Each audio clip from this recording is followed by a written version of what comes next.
A lovely day to you, distinguished viewers. This is Rero TV, and my name is Rero Henry Apos. Today, I'm sitting right beside me is the special assistant to Delta State Governor. We're talking about none other than Comrade Malcolm Tagbarha. Comrade, thank you so much for joining us today. I'm very privileged to be here. We know how ardent a follower you are to the outgoing Delta State Governor, Senator Dr. Rt Hon Sheriff Oborevwori. And his administration is winding up, just counting days now. So many questions on people's lips has been the achievement of Governor Okowa for Delta State in the past 8 years. Now, you've been a very a close associate to the governor. How would you rate his performance so far as governor of Delta State? I will rate his part. Thank you very much for having me once again. Yes, and it's always a privilege to be on your platform. Thank you. The achievement of the outgoing governor of Delta State, I can't quantify them within the short time I have here. He has plethora of achievements. When he assumed office on the 29th of May 2015, to the oath of office, he met with huge challenges. I can remember vividly there was crisis in the oil communities. There was huge debt, backlog of salaries, and he immediately came out with creative concepts of executing his policies and programs. And he started with a smart agenda. And that was what gave the template for him to conceptualize his policies and program into a system, a workable system, which he followed through during the first administration. And then the second administration, he came up with a stronger Delta agenda, which was what consolidated on the achievements of the first term. And he was able to grow the GDP of the state from 2.96 trillion to 4.43 trillion within 2015 and 2020. Oh. Now, this is unprecedented, given the fact that he met a lot of challenges. And also, he was able to take Delta State. This was second to Lagos State amongst the least poor states in the federation. That's at 2020. You know, so the achievements of the governor cannot be enumerated within this short time. I must give kudos to the governor because he's a very creative and smart governor who knows how to navigate through challenges to bring that result.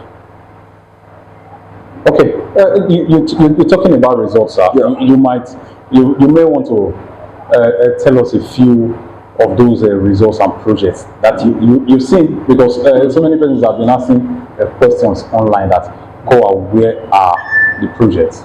Are there any ones that you can point to us and say, yeah, these are the areas which he has developed? First of all, he was able to consistently pay the salaries of the civil servants. And he was also able to establish the Job and Wealth Creation Bureau, which was a platform where he was able to empower thousands of entrepreneurs through the YAGEP, the STEP, the JEP, and the JEST projects. Wow. And these are projects that were able to empower young Deltans, especially in the hinterland, in the rural areas. You know, the results are there. He was able to build the biggest ultra-modern secretariat with state-of-the-art facilities in Nigeria. He was also able to build the floating market. Yes, the first floating market in sub-Saharan Africa at Aide. You know, all these are monumental projects. He was able to open up the rural areas with roads. That was why he was christened the roadmaster. You know, if Sapele today, where I'm from, it wasn't the way it was before he came into office. You know, we can all attest to that fact. So if I begin to enumerate the achievements of the governor, you know, this space will not be enough for me. Yes, talking about his achievements, we also saw you wrote a book on Okowa, entitled it The Man Okowa. That book was a bestseller. It was everywhere in Delta State. What is it? The man's, or what did you see? What actually struck you to come up with such innovative idea of putting a whole publication, a book, in honor of Okowa? Okay, I always, as a party man, I always want to contribute my quota, my time, my talent, and my treasure. So, having been skilled in writing, I thought it wise to, you know, bring his policies, his achievement, and his lifestyle and achievement into a book, so that for posterity and the young ones to have a roadmap of what will guide them. Because I also would try to demystify the Man Okowa. That was why I titled the book The Man Okowa. He's someone, he has a very calm mien about him. He's very, very, very intelligent. Because whenever I watch him on TV, before I began getting close to him, I was able to gauge his temperament when he talks. Even when I watch him as a media man, and when I watch him, I want to know, I had to dig deep into him to get facts about his lifestyle and his policies and program. And as a leader, all the things he did as a leader, the policies, the programs, the values he stands for. And those are the things I was able to condense into the book, so that those that are coming after us, we have something to hope for posterity. You can see his values, you can see his policies and programs, you can see his leadership style, and you can also see his achievements. All everything are enumerated in the book. You know, in a way that when you read it, you will enjoy it, and also you will be inspired. Wow. Talking about inspiration now, Okowa's government is just counting hours now. And we know, of course, that Sheriff Oborevwori, the incumbent speaker, will take over on May 29. Yes. How do you think that Oborevwori is going to build on the legacy of Okowa? 100%. Because Right Honorable Sheriff Oborevwori is a man I have also understudied. From when he began in the executive arm as an SA, to when he became a House of Assembly member, I watched him and I saw that he's a team player. He's also someone that wants to grow. That was why he was able to go through the ranks to get to where he is today. And I can bet you he's the best person at this time to consolidate on the achievements of the outgoing governor.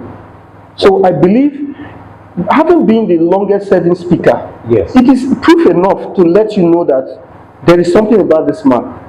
And for bringing his experience in the legislative arm and his experience also in the executive arm, marry these two. So he's dropping the gavel now, taking another mantle. Yes. And I believe with the wealth of experience he has, he will be able to consolidate on the achievements of the outgoing governor. Wow. He has the local content. That's why they say he has street credibility. He is someone that has close affiliation with the grassroots. So this is something that is missing in our leadership climb, in our leadership in this climb. So going to become the governor of Delta State, that touch to the ordinary people, he has it. That connection to the ordinary people, he has it. You know, so these are the things he will bring to bear to consolidate on the achievements of the outgoing governor. Wow. Street credibility, grassroots, consolidating, all ways from Comrade Malcolm, Tagbarha, SA, to the governor of Delta State. Comrade, thank you so much, sir. We hope to see you in Asaba during the swearing. Hopefully, I will always be there. Of course. Definitely be there. My name is Rero Tv. This is Rero TV. Thank you for watching.